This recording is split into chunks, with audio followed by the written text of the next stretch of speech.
Assalamu alaikum. A very good morning, dear all. I hope you all are fine. Welcome to the another lesson of Google Classroom. I hope you all are doing well. Today we are going to discuss a new topic which is from Islamic history and geography, and its topic is Prophet Hazrat Sulaiman alayhi salam.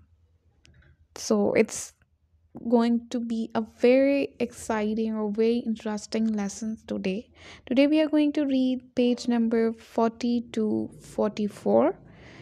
And before start our reading, I request you all you should have your books and the pencil in your hand. And you will also underline the difficult words. You will highlight the lines or important paragraphs. So before I start the reading, I request you all take out your books and open the page number 40. Then we will start our reading. You will write the date, classwork, and day on the top of the page. And today's lesson learning objective is you will be able to know the brief introduction of the Prophet Hazrat Sulaiman alayhi salam, his life and his teachings.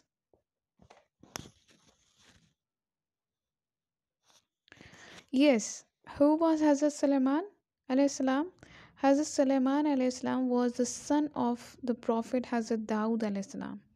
His mother name was Batsha and he was born in Jerusalem. Allah had bestowed him with prophethood, knowledge, and wisdom. He was the king of a great empire, and his rule was unparalleled and spawned from Egypt to Euphrates River in Iraq. Allah Almighty had given him some special gifts as well. So this is all from your book, page number 40. You can see, and you have to underline it that Hazrat Sulaiman al Islam was the son of the Prophet Hazrat Daud, who was also the king. And he was, as you know, he was born at the place Jerusalem, which is a very sacred and holy place, and it also the famous and ancient city because of it has the Jerusalem is a city in the Middle East on Jordan mountains, and it's the holy city because of consisting of three major religion there was uh, Judaism, Christianity, and Islam. So you can see in the picture as well, that's the picture of old ancient Jerusalem, and it also has been showing the Masjid al-Aqsa here.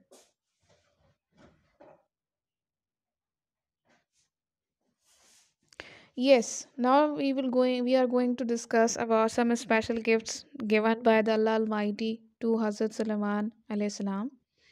Hazrat Sulaiman alayhi salam ruled over human beings, jinns, animals, birds, the wind, the trees, and stones. In all the creations of Allah Almighty obeyed and served him. He knew the language of all the animals and birds. He owned huge ships laden with gold, silver, ivory, being the hard, creamy white substance, or cattle, goats, and many other goods. He had huge mines of brass and thousands of gigantic pits, mean huge hole in which to melt it. Millions of workers were employed here. Allah the Almighty says in the Holy Quran as well, word the Almighty said about him, and we made a font of molten brass to flow for him in Surah Sabah, verse 12.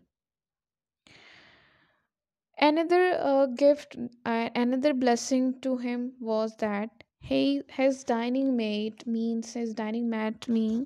Dastakhan was very large, big, and vast.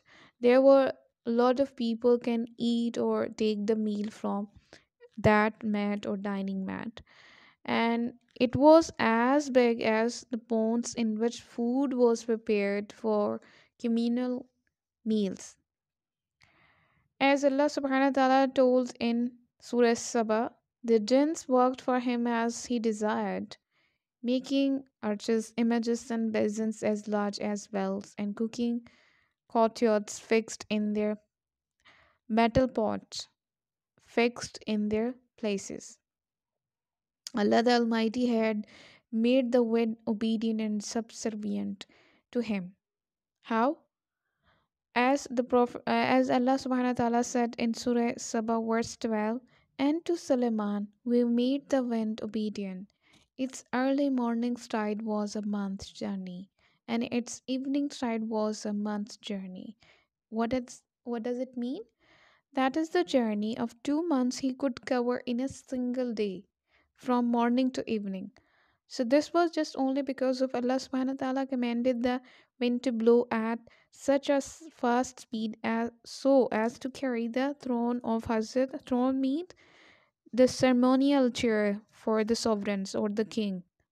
Okay, so to carry the throne of Hazrat Sulaiman al Islam, the birds would spread out their wings to give him shade, and jinns would run along with him. So Hazrat Suleiman was only the person and was the first person who built ships and who also discovered routes in the sea. Okay. Now have a look on the palace. How was the palace of Hazrat Suleiman al Islam? His palace was made of gold and silver bricks, and the ceilings and the royal throne was encrusted with precious stones and gems. On the four corners of his throne, there were transparent trees and multicolored lightning rays through his branches. In the trees were nests of sweet scented birds. When he sat on his throne, the birds would spread out their wings to fill the air with fragrance. This was the about his palace. How beautiful, how beautifully constructed. He constructed the palace and he commanded to construct his palace. It shows the beauty of the palace.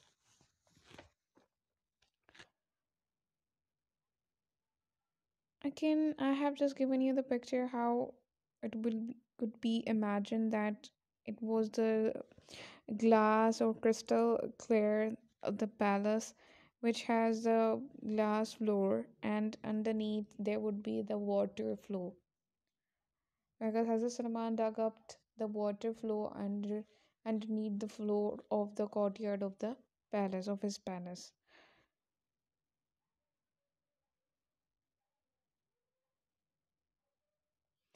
Yes. Now have a look on the page number 41, the construction of Masjid Aqsa.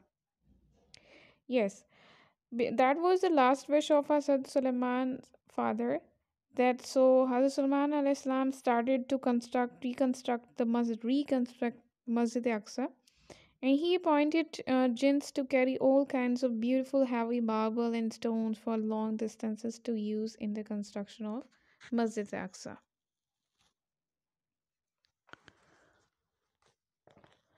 30,000 workers, 1 lakh sculptures, and thousands of elephants and camels work to construct elephants and camels, because he had a command on all the animals and birds, and he can understand the language of all the animals, birds, and even the insects. So he commanded the animals, especially the elephants and camels, were working there to construct the splendid masjid. And the masjid was 784 yards long and 455 yards wide. 4,000 chandeliers were used to light it. It took 7 years to complete it.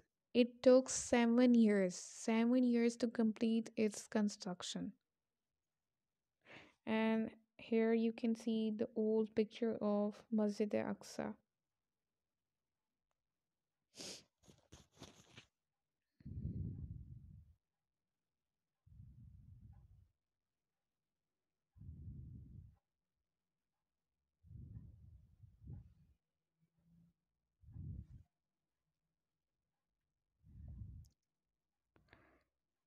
Yes. Now have a look on the story of Queen Bilqis and the people of Sabah. The news brought by a woodpecker and the invitation to Queen Bilqis to accept Islam. It's on page number 42. Let's discuss it.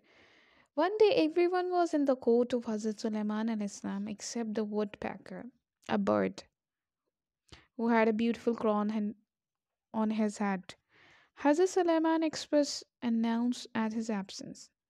After a while, the woodpecker appeared. It apologized and told the assembled court about the distant kingdom of Sabah and Queen Bilqis, who ruled there. She and her people, and that bird woodpecker had given the news of the people of Sabah because the people of Sabah were not worshipping Allah subhanahu wa ta'ala, they worshipped the sun. Then Hazrat Sulaiman alayhi salam sent a letter to the queen with the woodpecker. Why did he send the letter to the people of Sabah or the queen Bilqis?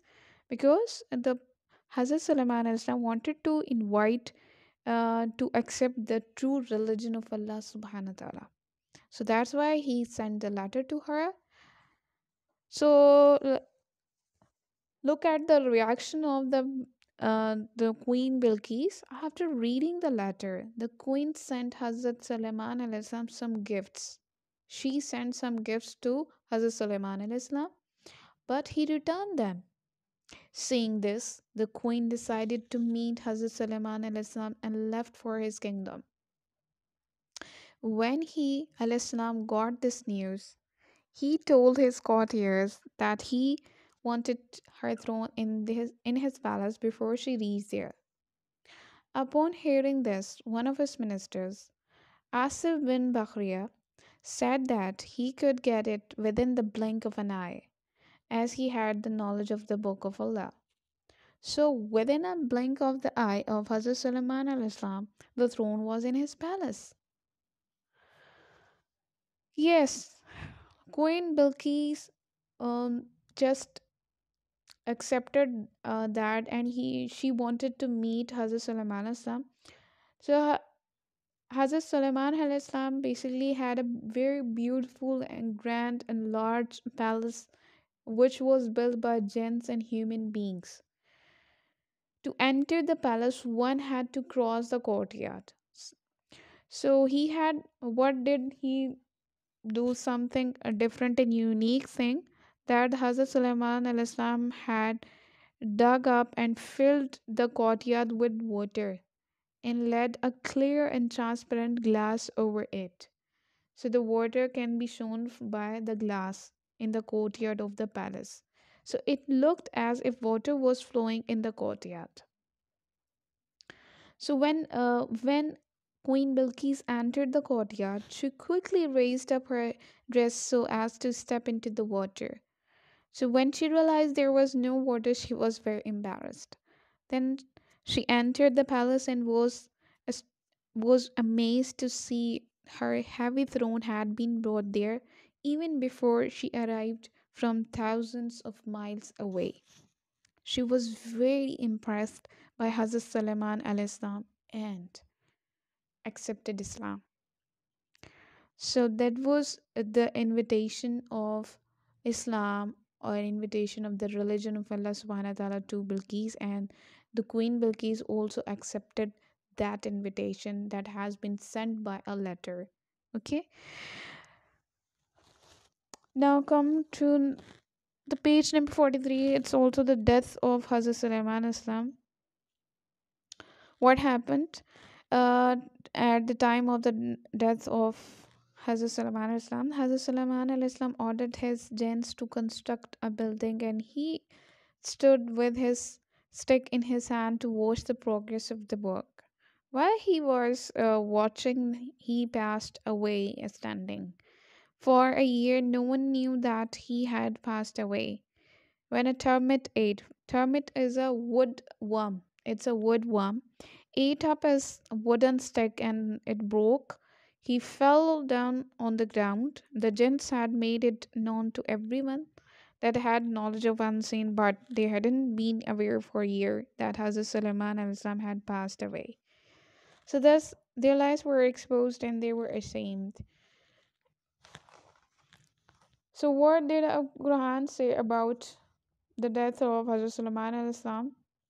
And then we decreed Suleiman's death. Nothing showed them jinns his death except a little worm of the earth, little worm, a wood worm, termite, which kept slowly gnawing away at his stuff. So when he fell down, the jinns saw plainly that if they had known the unseen, they would not had they would not have had the humiliating testament.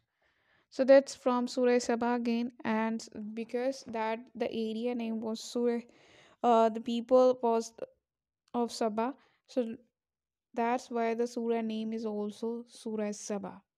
And all the incident, the event, and the story of Hazrat Sulaiman alayhi salam is and the people of Sabah is in this surah. Now this is all, and I have also given the picture of a throne. You can see it's as a kind of throne in the picture of throne. It's not the throne of Queen Bilqis, but it's an only the picture to show how it look the throne of any queen or a king. I hope you understood the whole lesson. It's very interesting. A story about Hazrat Prophet Hazrat Sulaiman al Islam, who was the son of Hazrat Daud, who was a king, and who had a vast kingdom as well. So now you have to work on your book, page number 44. Open the page number 44 and you will fill in the blank. You will do the filling the blanks question. First blank is Hazrat Sulaiman al Islam knew the language of all the dash. Hazrat Sulaiman al Islam knew the language of all the dash. Guess. Animals and birds. Second, the dash gave the news of the country of Sabah to Hazrat Sulaiman al Islam. Woodpecker.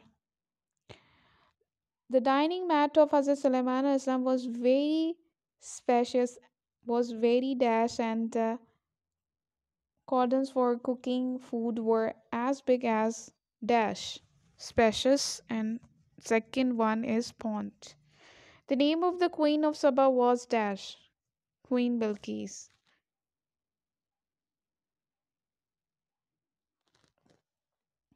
I hope you have done this work. Now come to the next work. This is your home task. You can say it's a kind of activity. You will just write the activity and then you will write in your Islamic notebook. It's a kind of homework. You will just write about, as you know, gems are the expensive stones. So you will just write down the names of some precious gems and then you will paste their pictures on your notebook. Okay? What will you do?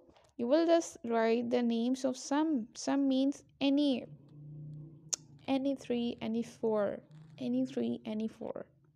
maximum four. Maximum four stones. You will write the names of any four precious gems, or you can say the stones, and then you have to paste the pictures. If you haven't if you cannot get the pictures, just you will write the name in your notebook. Is it clear to you, class? You will just write the names of some precious stones on your Islamiyat notebook. You will write this question. Write down the names of some precious gems and paste their pictures. You will just write this question on your Islamic notebook. That's it. This is all your home task. I hope you have understood this question. This is all from my side. I'll see you in the next class or in the next lesson. Till then, Allah Hafiz. Have a nice day.